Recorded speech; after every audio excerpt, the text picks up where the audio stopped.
और राजनीतिक तौर पर हर की नज़र बिहार पे, उससे पहले एक जानकारी और दे दें कि दरअसल किरीट सोमैया जो कि सांसद हैं बीजेपी के, उनके खिलाफ एफआईआर दर्ज की गई है क्योंकि उनके एक समर्थक के खिलाफ पुलिस ने जब मामला दर्ज किया था तो झटके में किरीट सोमैया अपने समर्थकों के साथ थाने में पहुंच गए और जो सब इंस्पेक्टर इस पूरे मामले की जाँच कर रहा था उसके साथ बदसलूकी की गई और जानकारी यह भी आई है कि मारपीट भी की गई।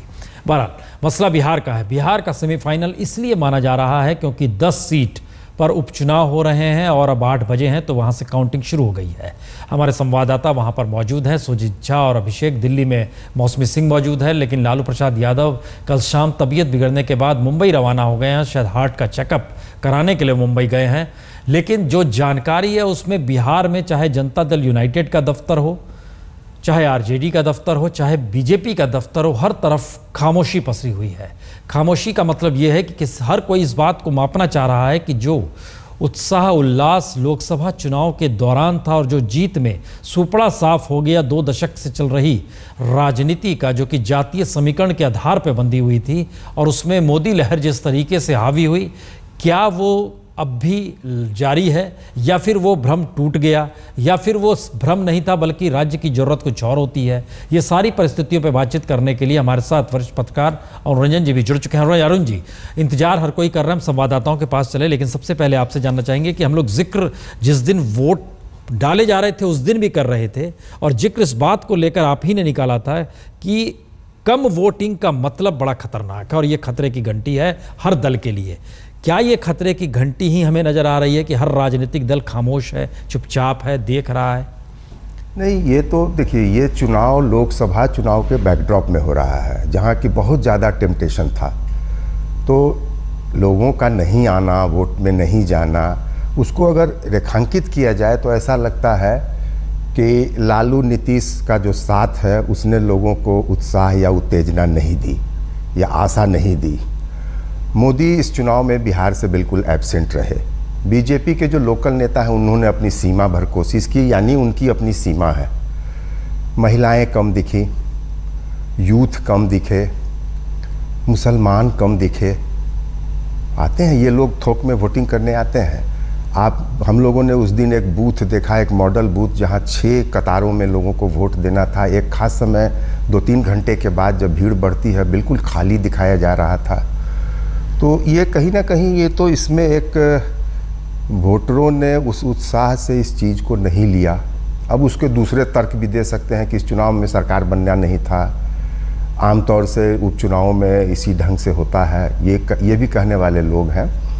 लेकिन मुझे लगता है कि लोगों में मतलब इस बार तो उस ढंग से निराशा नहीं है, इस ढंग से आशा नहीं है। और ख़ास के ये चुनाव में एक और ख़ास बात है, आर पार वाला बीजेपी और वर्सेस या मोदी वर्सेस लालू नीतीश में रिजल्ट को ये उम्मीद की जा रही थी कि आर पार आएगा। बीच में कंप्रोमाइज़ या कोएग्जिस्टेंस जैसा रिजल्ट नहीं आके रिजल्ट के आर पार दिखने की संभावना। तो अब सेकेंड राउंड में लोग सोच रहे हैं कि क्या होगा। 10 सीटें हैं तो मतलब आपने एक शब्द भी इस्तेमाल किया, सुपड़ा साफ होना, पिछले बार जो हुआ था उस तरह का एक उम्मीद किया जा रहा था, क्योंकि अस्तित्व के संकट हैं लालू और नीतीश के सामने इसमें। ओके सुजीत, क्या स्थिति है खासतौर से जो कैंप अलग अलग कह सकते हैं कि लालू प्रसाद यादव हो या नीतीश कुमार हो, क्या किसी तरह का उल्लास है वहां पर और ये परिणाम कब से आने शुरू होंगे? देखिए प्रसून जी, परिणाम काउंटिंग तो अब शुरू हो चुकी है, 8 बज चुके हैं, लेकिन परिणाम या रुझान आप कहें तो 9 बजे के बाद से आपको दिखना शुरू हो जाएगा कि रुझान क्या है, और परिणाम पूरी तरह से 12 बजे के बाद ही आ पाएंगे।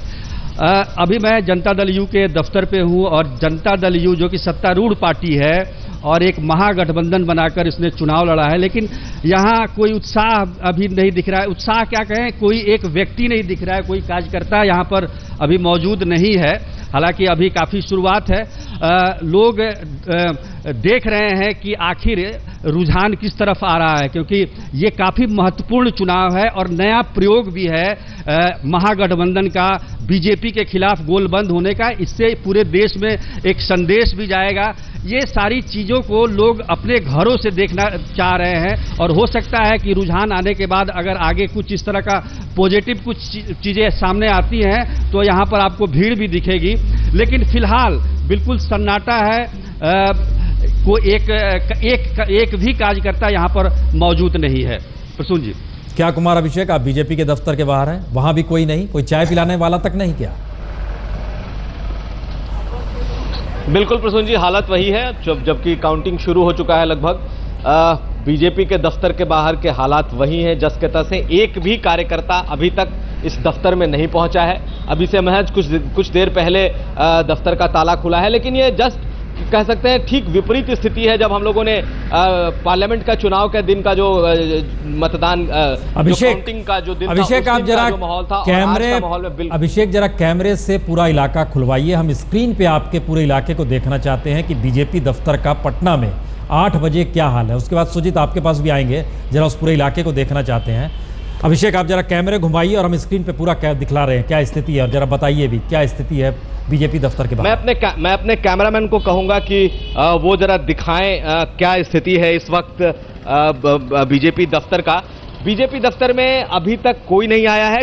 रात से जो गाड़ियां खड़ी हैं सिर्फ आपको वही दिखाई देंगी। जो माहौल है वो बिल्कुल प्रसून जी दफ्तर के बाहर सन्नाटा पसरा है। कोई भी आदमी इस वक्त पार्टी का कोई कार्यकर्ता नहीं है, ना ही कोई ऐसा नेता अभी तक आया है।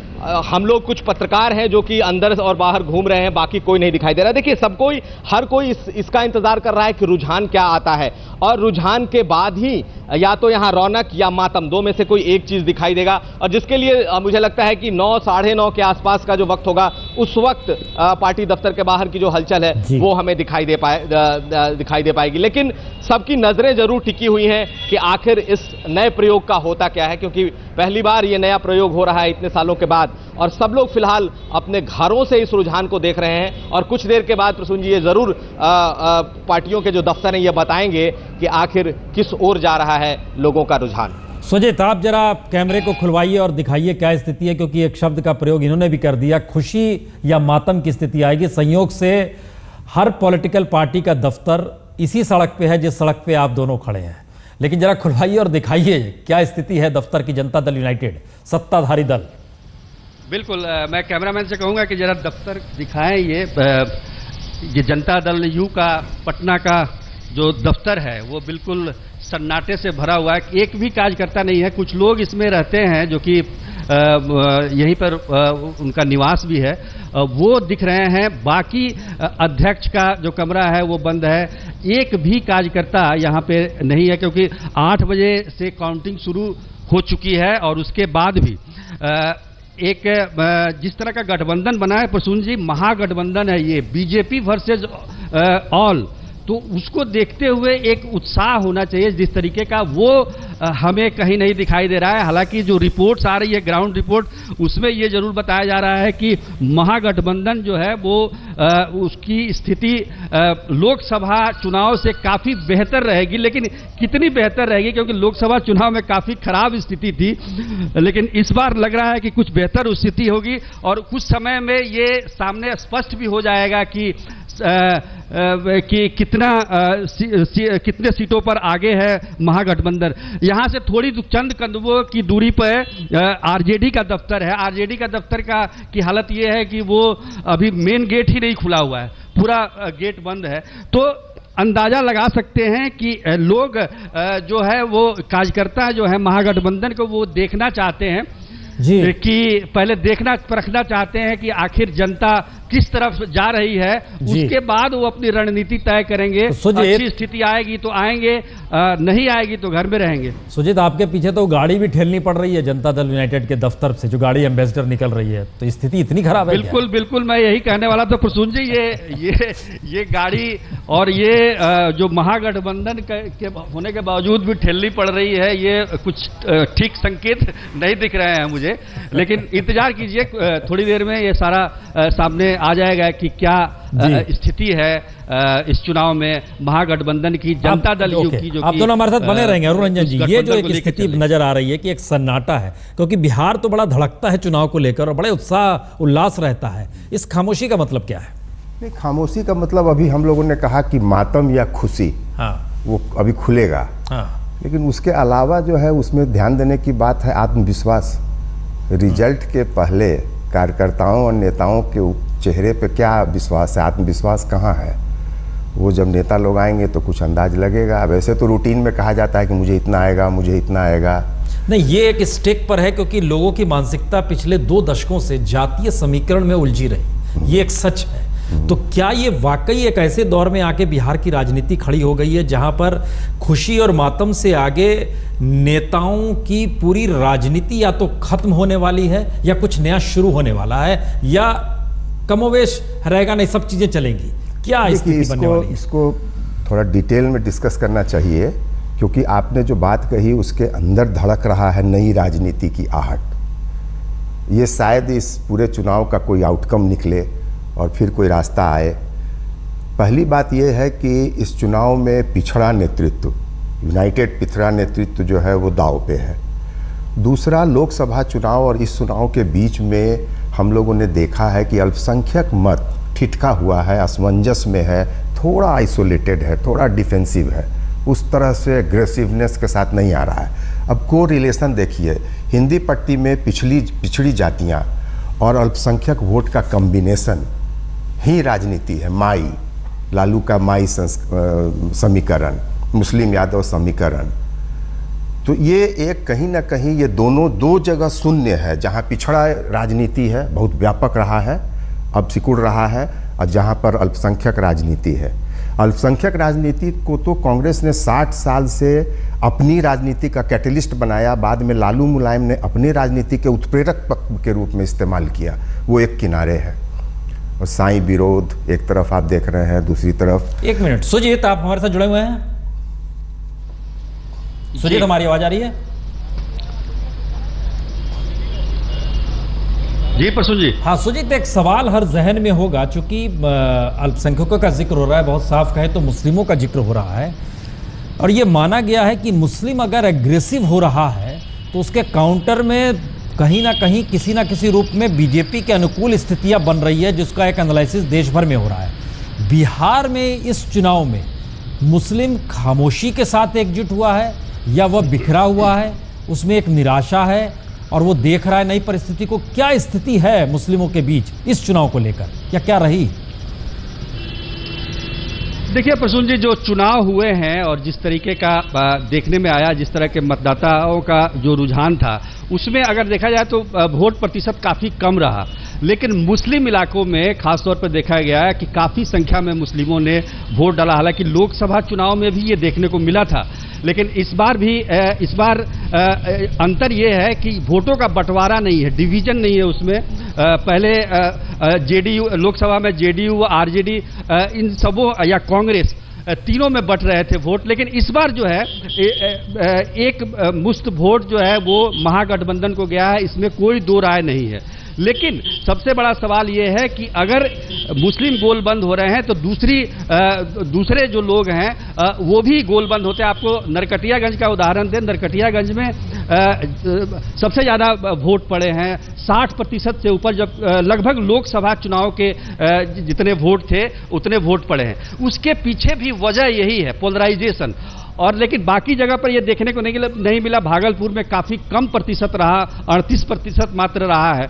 तो लेकिन जो वोट गिरा है, मुस्लिमों का जो वोट गिरा है वो महागठबंधन को गया है, वो कहीं एक वोट इधर उधर नहीं गया है, ये बात निश्चित है। लेकिन क्या उसी के आधार पर ये चुनाव जीता जा सकता है, ये एक बड़ा सवाल का हल निकलेगा इस परिणाम से, जो परिणाम आने वाले हैं उससे एक बात सामने आएगी। सुजीत, हम एक चीज और समझना चाह रहे हैं कि इससे पहले मुस्लिम जो वोट देता था वो एग्रेसिव वोटिंग थी।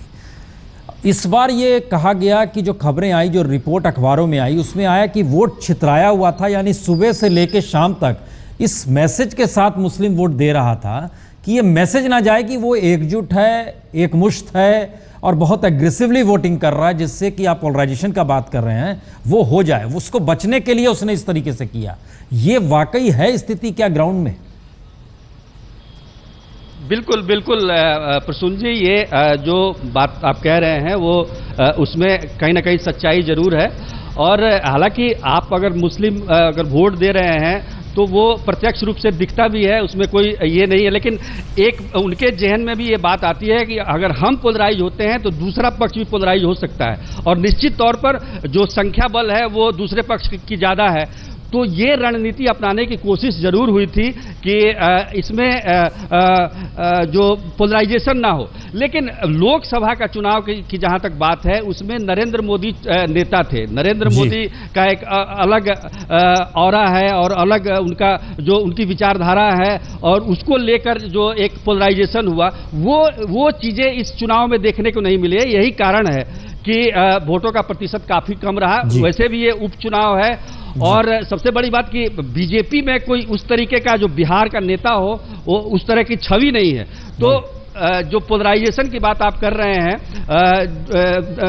मुस्लिम ने वोट दिया है महागठबंधन को, उसमें कोई दो राय नहीं है, लेकिन उसके खिलाफ कितना पोलराइजेशन हुआ है वो प्रतिशत से पता चलता है। काफी कम प्रतिशत वोट डाले गए हैं। पूरे प्रोसेस को देखें, अगर गणित में तब्दील कर देते हैं तो स्थिति बीजेपी के अनुकूल नहीं है, क्योंकि मुस्लिम 15%, यादव है, फिर कुर्मी 35% लगभग यही हो जाता है। लेकिन क्या ये राजनीति मंजूर है बिहार को?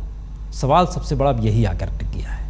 नहीं, देखिए, इसमें लालू नीतीश जो दोनों मुस्लिम वोट, लालू जो है MY के प्रवर्तक थे, नीतीश कुमार ने बीजेपी को छोड़ दिया मुस्लिम वोट के लिए। ये 10 सीट में तो कहीं किसी ने मुसलमान कैंडिडेट नहीं दिया। एक भीतर से ये सब राजनीति होती है, बोल के तो होती नहीं है। एक अवॉइड करना, एक बीजेपी के प्लैंक को, बीजेपी के वोटर के नए प्लैंक को अपने वोटर नए प्लैंक से टकराना, ये तो दिखता है कि पिछड़ा शून्य जैसा राजनीति में एक कहीं दिख रहा है।